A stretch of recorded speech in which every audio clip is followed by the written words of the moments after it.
nhớ rằng ít trong phong dừa ta kia nó chơi cút thì ở từ mình nhỏ cái một trò là vắt chế nó bây giờ à nó mà chơi nó cởi lên nó trong phong dừa nó chơi cô ở từ mình nhỏ thì bây giờ mình trả lời vắt chế ở nó là ít trong phong dừa cái gì chị cho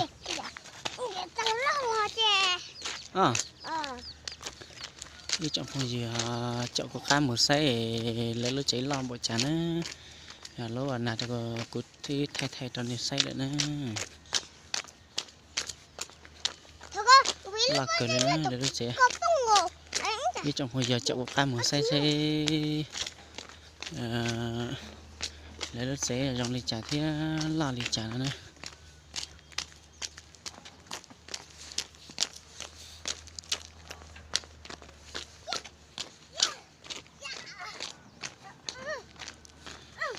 nhà trò chị là chỉ bây lúc cái khứ nó chọn này một cho bên này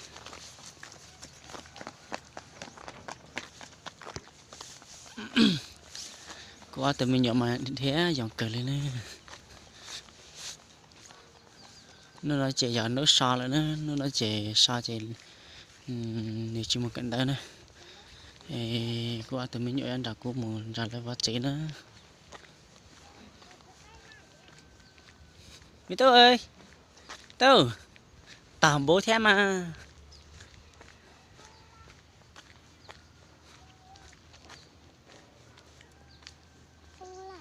đi mua ăn sao rồi hả chắc cái nhỉ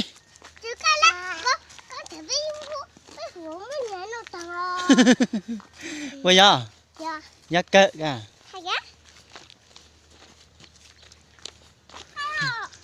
khóc bò chắc à cho tiền tôi à cho tiền na tôi à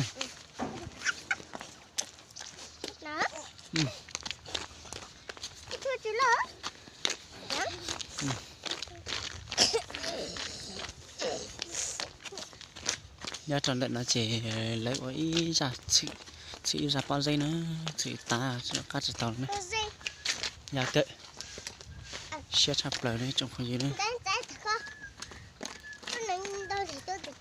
xe chả liếu à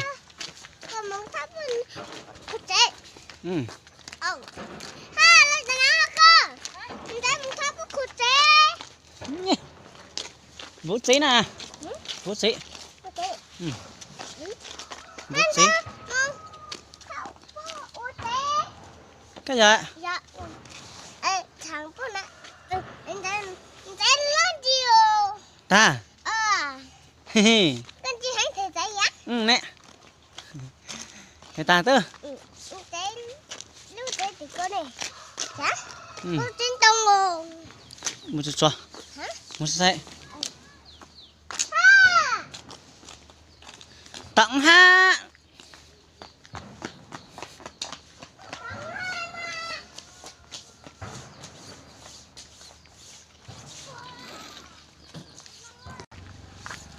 tặng ha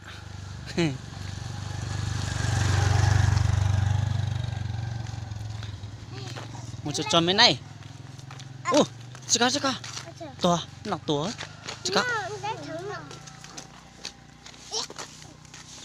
thôi ẹ tôi nghe thôi ẹ mà chỉ mua mấy túi nàyเลยbây giờ một chút cho mấy này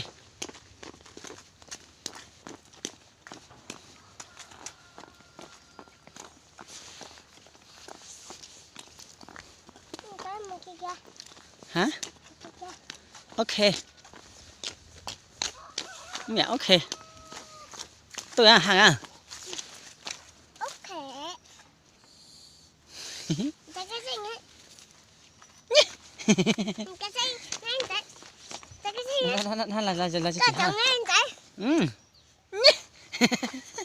Ê ta, cậu ăn hay. Nhí, chết kìa. Niêm gì giờ? Là gì hả? Mấy trò chưa tôi biết coi nữa tôi.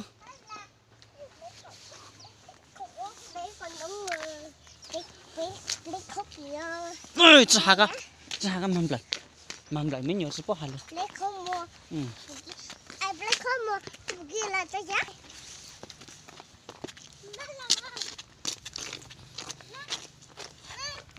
Đi nhanh nhanh. Một chút cho mình đấy.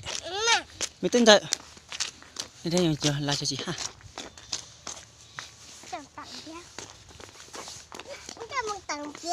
Nhé, tặng some bia. Nó muốn ăn tặng bia. Nó tặng à? Tặng cái phần cơ. Nhỉ. Chị chạy sao? Ôi cha. Ôi cơ. Tặng phần cơ tặng có.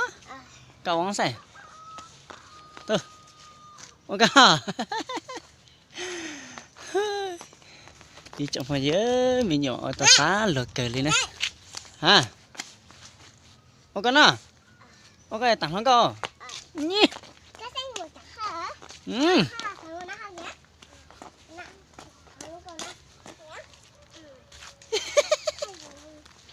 Xá lượt kề á.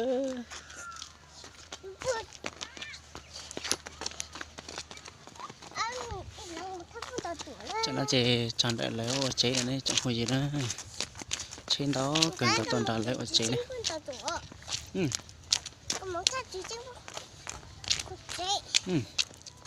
Nhà cỡ.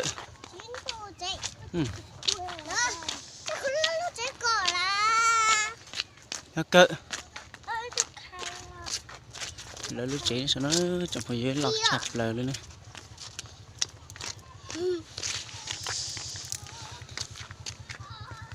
Mình ơi, mình tỏa. Mình đâu còn.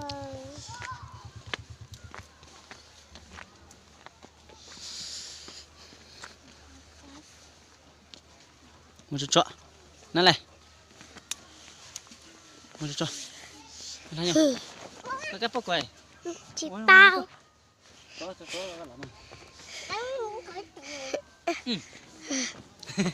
Thôi, tôi đi hả? Tất Có cả. chút bộ à?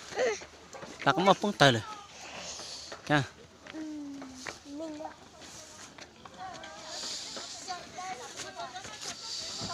Cho tôi.